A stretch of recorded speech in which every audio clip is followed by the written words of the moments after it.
Welcome to Mr. Hutchings History, where the past comes alive. Let's dive into today's story. Ever feel like history class skipped over some seriously big stuff? Yeah. We're tackling one of those today. Okay, I'm intrigued. Global communism. Now we're talking.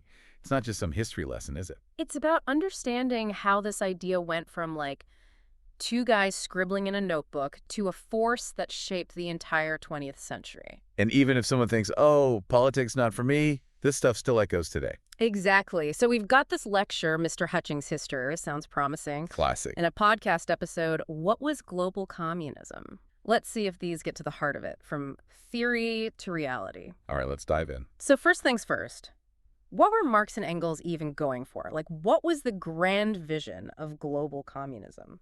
They wanted to flip the script on human society as we know it. Imagine no countries. Gone. Poof. No Oh. social classes, no rich, no poor. Bold move. And get this, no money either. Everything owned collectively, So, like, the ultimate sharing is caring. basically. Yeah. Everyone chips in. Everyone benefits equally. This stateless, classless society, that was the dream. That's a tad different from the world they were living in. Did they actually think it could happen? Well, according to their theories, yeah, they did. They saw this communist utopia as the natural endpoint of history. Capitalism, to them, was destined to self-destruct. Because of? Its own inequalities, the contradictions built into the system, the workers, they believed, would eventually rise up and, boom, communist society. So how did this theory go from the page to the actual world? There were early attempts to organize workers. The First International, back in 1864, was one early example. But things really kicked off with the Bolshevik Revolution. Russia, 1917. Right, this was huge. A communist party actually seizing power, forming a state based on these ideas. Did everyone see this and think, global revolution, here we come? Lenin and the Bolsheviks certainly did. After their win, they created the Communist International, the Comintern, in 1919. Their goal, spread the revolution worldwide. Ambition. Definitely. But it wasn't as simple as dominoes falling. You had attempts like the Bavarian Soviet Republic in 1919. Which was? Short-lived, to say the least. Showed that turning theory into global practice, well, it was going to be complicated. So not exactly a straight shot to global communist domination. Not even close. And then things get even more interesting. 1924, Lenin dies, and the Soviet Union's in a bit of a predicament. Who steps into that leadership role? None other than Joseph Stalin. And with him, a whole new way of thinking about things. What changed? Stalin, he drops this idea, socialism in one country. Basically, he says, hold on, let's pump the brakes on this whole global revolution thing. Instead, focus on the USSR itself. Make it strong, make it the model for everyone else, and then maybe we'll see about spreading the love. So a shift from looking outward to more of an inward focus. Exactly. And man, did this cause a stir within the communist world. Was Stalin betraying the revolution, or was it a smart move considering the global landscape? Talk about a dilemma. Oh, this debate. It's going to echo for decades. This socialism in one country idea, it's not just some theory anymore, is it? I mean, the world's watching to see how the Soviet Union's little experiment plays out. Oh, absolutely.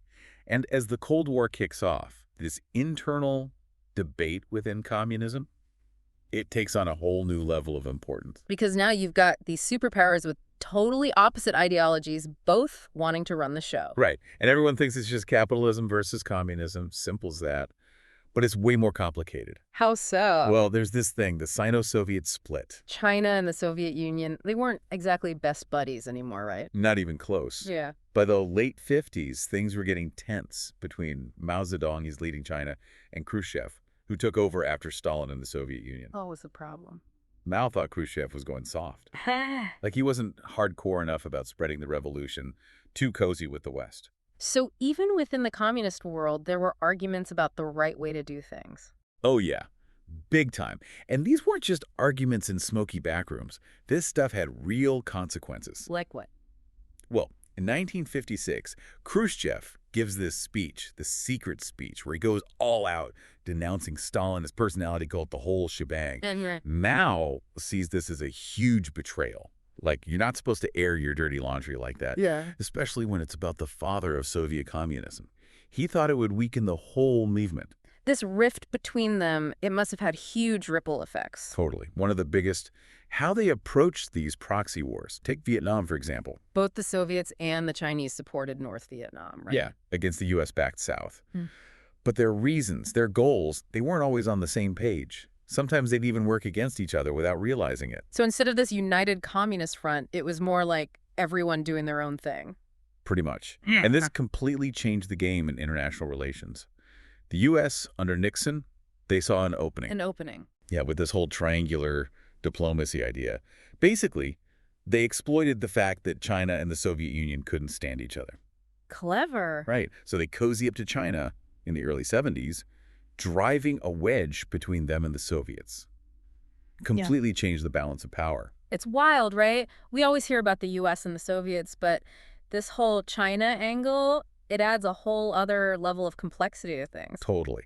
And by the time the Cold War wraps up in '91, with the Soviet Union collapsing and all, it all kind of falls apart, doesn't it? In a way, yeah.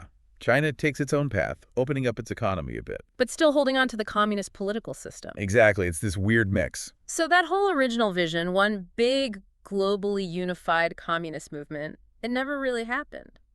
Not really, no. There were times when it felt close, especially after World War II, but... Too many roadblocks. Yeah. Arguments about what communism even meant. Countries not wanting to give up their own power. It all adds up. It makes you think, though. Marx and Engels, their ideas might not have led to a communist world revolution. Not in the way they pictured it, no. But you can't deny they had a huge impact. Oh, definitely. I mean, look at the Soviet Union. Even if it ultimately collapsed, it was around for decades. Yeah. Shaped global politics. And then there's China, right? They're a major player now. Exactly. And that mix of communist ideas and their economic system. It's directly tied to their history, how they emerged from that whole global communist movement. So to understand what's happening in the world today, we need to understand all this history. Absolutely. And not just for China. There are tons of countries still dealing with the fallout from the Cold War, from decisions made back then. It's all connected. It's amazing how much we just covered. Marx, Engels, revolutions, superpowers. My brain's a little fried. That's a lot to process, that's for sure. But it's important stuff. For sure. It makes you think, what if those leaders back then had made different choices? How would the world be different today? Right. It's all connected. History isn't just dates and names in a textbook, is it? Nope.